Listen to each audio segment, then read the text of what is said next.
Look down any street in the world, and you will see a relentless machinery at work. It might start with something as simple as a local tea stall pouring out hot cups for the morning rush.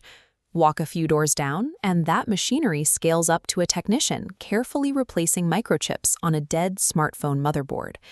It is incredibly easy to look at this endless row of businesses and assume they exist for one blunt reason: to extract your money and put it into someone else's pocket. But if human beings simply need physical goods to survive, why do we tolerate this extraction? Why didn't we just keep making everything ourselves, holding on to every ounce of our own resources? Because a physical shop is actually an evolutionary workaround. It solves a glaring vulnerability in the human design, the harsh reality that we are completely incapable of surviving entirely on our own. For the vast majority of human history, consumption was immediate. You either hunted a meal, or you found it growing on a bush. There was no hoarding, and there was no trade. That dynamic broke the moment we figured out how to farm. Suddenly, for the first time, people had more than they could eat. But this new surplus was entirely lopsided.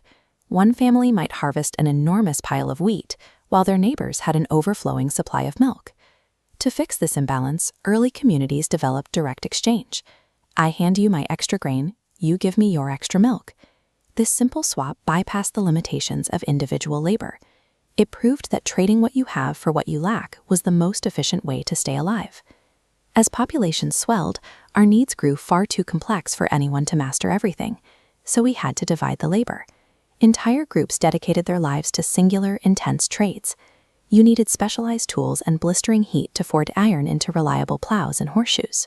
Meanwhile, someone else spent years learning how to mold and fire clay on a wheel to create watertight storage jugs, skills an average farmers simply didn't have the hours to learn.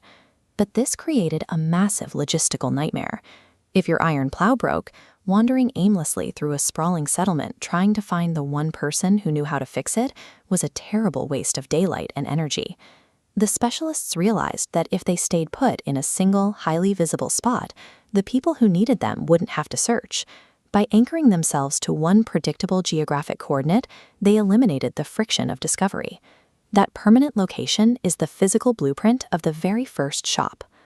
This chart breaks down modern retail pricing.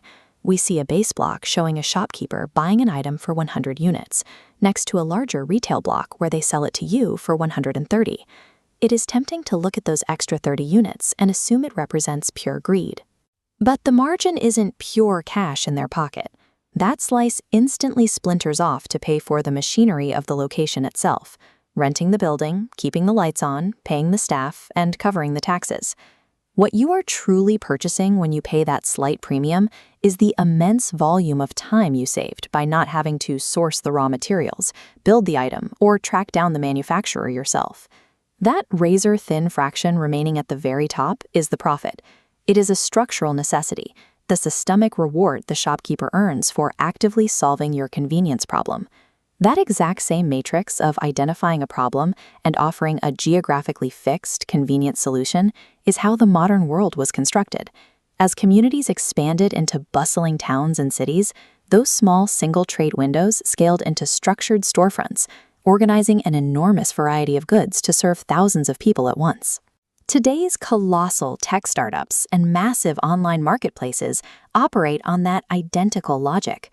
They are simply the concept of a local stall, scaled up digitally to solve a societal need on a global level.